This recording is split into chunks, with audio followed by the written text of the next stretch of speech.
Je vais peut-être faire une connerie. Est-ce que j'ose la connerie? Il faut que ce soit quand même assez vivant.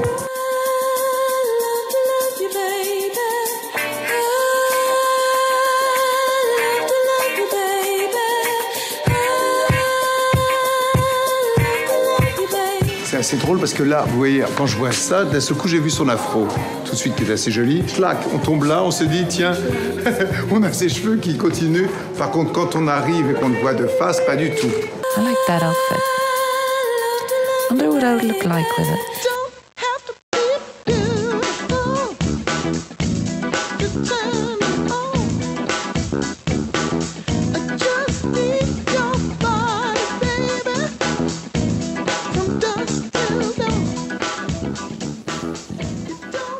Ah, Jean-Paul Gaultier, alors il est au Grand Palais, c'est clairement l'événement mode de ce printemps parisien, Isabelle. Oui, Marion, on peut le dire, après Montréal, New York ou Stockholm, entre autres, cette exposition qui a déjà fait un mini-tour du monde vient de se poser à Paris pour 4 mois.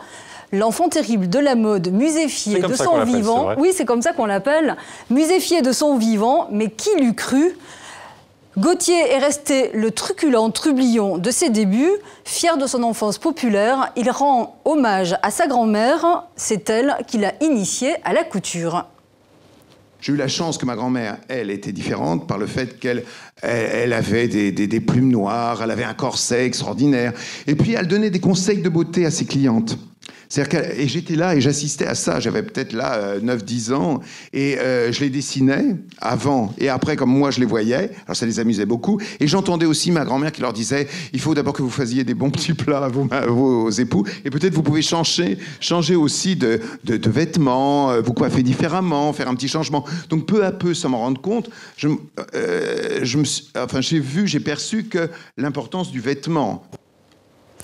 Drôlerie, audace, impertinence. Il a l'air sympathique aussi. Oui, il est resté ce qu'il était, un homme simple, plein d'enthousiasme. Donc de son premier modèle, qui était son ours d'enfance, Nana, à ses Amazones Toussaint dehors, 175 ensembles sont présentés. C'est une rétrospective pour découvrir ou redécouvrir ce créateur emblématique des années 80. Et les bustiers iconiques de Madonna, bien sûr. Évidemment. On passe à la 3e édition du festival Séquence Danse au 104 à Paris. Qu'avez-vous choisi de nous présenter, Isabelle? Eh bien, j'ai choisi de vous présenter un étrange spectacle, Aléa, de la trapéziste Chloé Molia. Alors, imaginez un arceau de 40 mètres de long, suspendu à 10 mètres au-dessus de votre tête, et une équilibriste qui traverse la salle de part en part. Bon, vous me direz rien d'exceptionnel, à part la prouesse sportive, jusqu'à ce que cette performance en solo se transforme en une réflexion à 6 autour du corps humain et de ses états.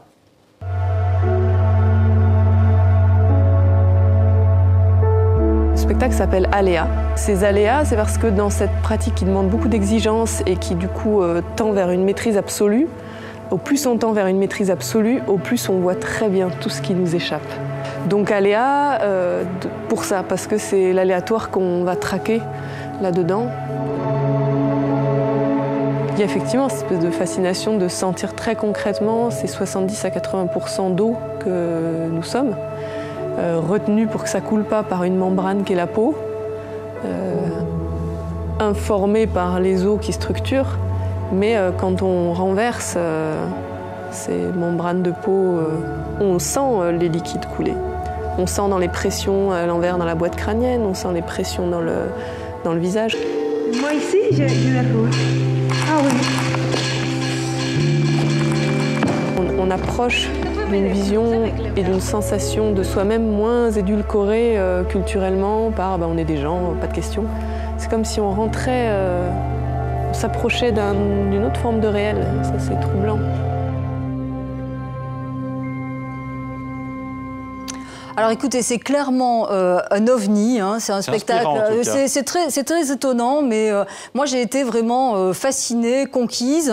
Donc Chloé Molia et ses acolytes sont jusqu'à demain au 104 à Paris. Elles se produiront ensuite en province, à Angers et à Rouen.